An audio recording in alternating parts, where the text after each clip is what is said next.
Nation podcast. Oh, wait. Okay. Yeah, that and Connecticut Housewives. Okay. And Housewives of Connecticut. This is Ajua.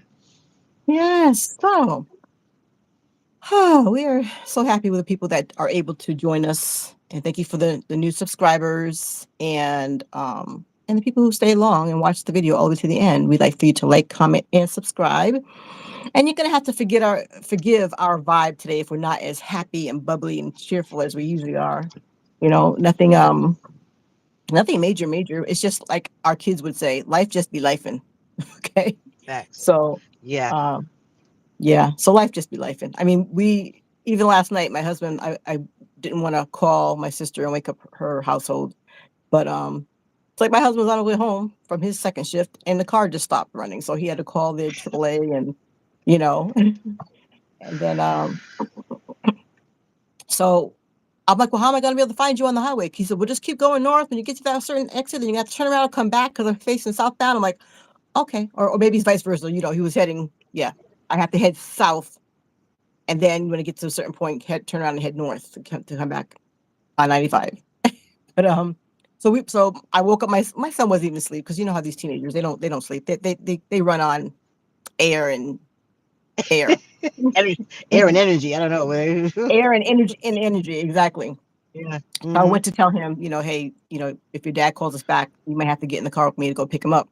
And so sure enough, we got the text and we jumped in the car. We got not even like maybe 15 minutes out and we had an hour drive.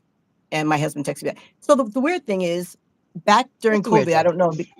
Say again? What's the weird thing? That back during COVID, I guess when somebody called a tow truck, if ever you needed a tow truck, you were able to hop in the car pre-COVID.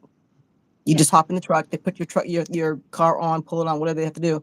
Well, when my husband called for AAA, they said, "Oh, they'll come out and get your truck. They'll be there in an hour." Which thank God they were there like less than 30 minutes or so. They said, "But you have to Amazing. find your own way. But you have to find your own way home." I'm like, "What kind of sense does that make?" So that's why we were driving out there to get him, and then the tow truck guy pulled up, and my husband's like, "Oh, I need to get my stuff out the car. Get my stuff out the car. My wife's coming to get me or something like that." And the guy said, "Why, you don't want to ride with me?" He said, "Oh, okay, I'll ride with you." He said, "But your dispatcher Company. told me, your dispatcher told me." He said, "Well, Find that was find a ride. pre-COVID. I'm not sure why she said that. I don't. Maybe who knows? Maybe she was new and she was just reading straight out the manual. Yeah. Uh-huh. But I don't know that. And then just stuff like you turn on the dishwasher and it decides not to go. So then you got to and Hmm. it takes us 3 days to fill up the dishwasher now because we don't have 7 people in the house. So Hmm. I had to take all those dishes out and wash them by hand because my husband had to pull it out, try and change a fuse. I said, well, honey, the code said L something. So then he's, all day long on this weekend looking at all the YouTube videos trying to figure out how to fix this thing because that's my husband. His first thing is not, well, let's go buy a new dishwasher, even though it's 5 years old or less. He's like, oh, we're gonna fix this thing. So anyway, the part that he's supposed to fix is like $100. So anyway that and stuff be happening. But you have us, our dad made a really smooth move yesterday. Like I saw him in that chair going like this. So that was the blessing. So he had an appointment yesterday, and I think the appointment it's considered urgent, not urgent. What I tell you earlier, it's called trauma clinic. So he had to go to the trauma clinic, and there they actually assessed to see how well they gave him an X-ray, and they reviewed the X-ray to see how well his, I call him bionic, how his leg, how his hips doing from the surgeries. He's got metal placed in it now, and so I think he was reassured in talking to the doctor or hearing what she was saying that it's actually healed. There's no other fractures. There's nothing wrong with it. Pretty much she was saying that it's pretty much his choice, to walk or not walk. And some people she actually was bold enough to say some people have the surgery and never walk again. Mhm, And I mhm, think just him hearing that, and it's not the first time he's heard it, kind of like sparked something yesterday, mhm, because no matter how tired he was, he actually looked really good. But no matter how tired he was, he actually said okay to PT and OT yesterday, mhm. and that's after we came back from the hospital, and so that was a blessing. I'm really grateful for that. It's just the getting him there is what was most stressful. But I think if he had had the appointment a little bit earlier, in his mind, in his mind, he would have realized, okay, that I don't need to baby it. I don't need to do nothing for weeks upon weeks, Mm, because it only makes it harder on him. mm, So yeah, he actually did PT yesterday. It was a really really good day. mm. So not only did they get him out of the room, but they actually got him into the PT area to do the PT, and that, like I say, that's right now that's a miracle. Right. So I believe, Right. we know that miracles are happening every day. Yeah. So but it's total opposite of what I've been going through the weeks prior to. And keeping in mind, he's getting out of the rehab on Thursday, and yesterday was his first true effort to do PT Mm, and OT. So mm. it's just, it gets to be a lot. It Yeah. really does. And just the day before, the PT person came in to do BT with him and OT, and he said, "No, get out. I'm tired." Mm. And to know our father, that's not really his mo. That's not how he is. He's Right. usually Right. laid back, mild and mellow. And to hear him multiple, say it, just really, yeah. Sunday was really overwhelming, and I was grateful that, usually it's my sibling stepping in, verbally, but his siblings called him on Sunday, and it was the oldest, the second, the only, he's the eldest, but this Hmm. eldest sister called him Eldest yesterday. of seven. Eldest of seven. But now, yeah. Yes, Yeah. Hmm. they called him the day before yesterday, Sunday, and said, "What are you doing?" You know, and her being so kind and gentle with it, you know, he kind of brushed her off, but kind of said he was listening and said he would do PT on Monday, which he actually did. Hmm. But then he got a second phone call, and the second phone call was all three sisters together, and Mm, something about that one sister that says, "Do you want to be in bed forever for the rest of mm, your life?" You know, and the doctor confirmed it yesterday, saying some walk in, some never walk again. Something sparked. But then mm, today, Tuesday, I set up a wonderful appointment for him to get his hair washed, nice massage, fingernails done, and he wouldn't get out of bed. mm, So I get multiple phone calls knowing that it's lined up to have this wonderful spa time at this mhm. wonderful, um, what do you call it, rehab resort, and he won't reap the benefits of the resort. Yeah. So you try not to get overwhelmed, Yeah. But life with just be the life, whole. and yeah. And we're human, right? You're human. We're human. You're human. And so now I got another phone call saying, well, he wants to do the shampoo, so he's getting his hair shampooed, but he's already wasted so much time. Now I'm looking at the. Now I'm trying not to stress. I'm trying to let go and let God. But he's got an appointment at 1 o'clock, and it's 12:10. It's 11. Okay, now we have a phone call coming in, so I might have to hop off because this is a lady that actually finally got him encouraged to actually do what he has to do. Okay. Go ahead. So stand by. I'll hop off back on 1 o'clock. Just don't forget to hang up when you come back.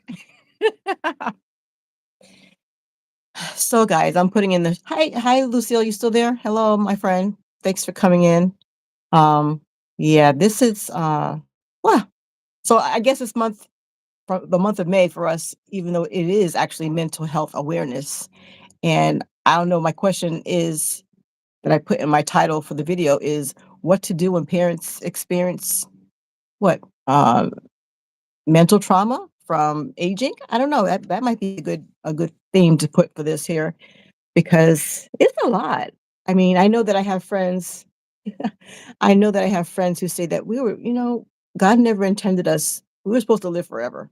Okay, I want to say darn Adam and Eve in the garden. But to have to endure, and it is a good thing to live, but you want to live and be healthy and to be in the right frame of mind. Um, so to have to go through, day-to-day things that have to do with um I can't say parenting, but I guess it really is in a sense reverse parenting because you're taking care of your elderly loved ones. Um, but On the other hand, if you don't do it, who does it? I We did talk about last week. I know, daughter of the Most High, you had to jump in and out because you were traveling. Um, there are people that are in different states, New York, California, medical insurance or medical care for your loved one when they have starting to have dementia or Alzheimer's. It can be a devastating thing, and I think unless your loved one, which may be your spouse, unless they actually get rid of all their assets, there's nothing. There's not. It's not much help that you can do if you can't afford the care. And the only way that the state and then would take care of you is if you were to sell off all your assets, which means where are you going to live? So I heard something on NPR News where the gentleman, he left his wife in the hospital. I mean, it wasn't because he wanted to, have neglect and that would be a hard thing to do, but he wanted her to get the proper care, and he was being advised by medical people, or I don't even know if it was even a lawyer, but that if he left his wife in the hospital facility, that they would have to find someplace else for her to go as far as a nursing home. And nursing homes are now they're short staffed. Not as many of them are open as, maybe pre-COVID. And so a lot of these elderly people don't have anywhere to go. And I think that at the end of that interview, he ended up saying that his wife was still, you know, 2, 4 months later, she was still in the hospital. Now I know in the case of our father, if he stays, I'm not sure if it's which hospital. I won't say if it's this facility or this facility, but if they stay longer than, like she said, she has 2 days to find some place for him to go, they will start charging you $250 a day per day per day. So right now, I think he's covered under either Medicaid, Medicare, whatever. That's a hard way to go. Hard way to go. Hard decisions to be made. But it is nice that, like she said, we've been supporting her, and I flew out there, and hopefully, um, she'll get some more help in June because my mom might even fly out there and help her, give her some reprieve. And then I'll be back out there in July, flying from Connecticut to Texas. Excuse me. I do have some water here. Whenever I hear people talking and they have to clear their throat like that, I'm like, I need to go make myself some lemon water.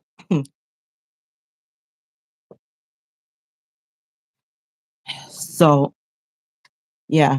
So anyways, what I was gonna say is we've been encouraging her and supporting her and flying out there to help. And then she was saying that his three sisters called yesterday. So that's it takes a village. It takes a village. Takes a village. So I am gonna type in the show notes what to do when parents are experiencing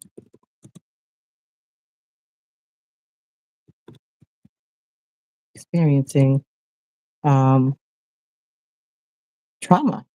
Aging trauma. Is that such a thing? Mental health aging trauma? I don't know. Yeah, that's what I'm gonna do. But huh, I have to figure out for my class that I'm taking, Miss Daughter of the Most High, how to click you over and in.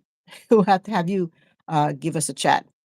Maybe you can text me over at WhatsApp and tell me what your favorite what's a good subject besides traveling. You're actually on the continent of Africa, and how that's going and what the season is like over there. That'd be kind of pretty cool conversation to have. So we'll have to write you in, maybe hopefully in the month of maybe in the month of June or so. Um, but let me know. I would love to have you on. So, oh gosh, I don't even know if I have to re-click my sister in or whatever. Let's see, because she kind of totally fell off. Uh, hmm. Not sure if I should stop this and start it back over again. That would be interesting. Huh. All right. She fell off, so that means that she's not even. What's this picture? All right, Lucille. Yeah, Lucille, I might just jump off and then jump back in. So if you're here, I know that it takes a couple minutes for you to catch up with me. But right now, it looks like you're the only one in the room. All right. So I think I'm going to stop this at 15 minutes and see if my sister, see if my sister's available. Right. If I slide this up, yeah, I'm going to go ahead and stop it now, and I'll come back in. All right. Peace and blessings. Thanks for following. Sure, I'll think of something and get back to you. All right, do that. And I know it's going to take you a few minutes before you notice that I'm not on anymore, but I'm gonna jump off and then jump back in, see if my sister's ready to come back on. All right. Thank you for those who are joining me. Just give me a second. I have to clear my screen and come back in from live. All right.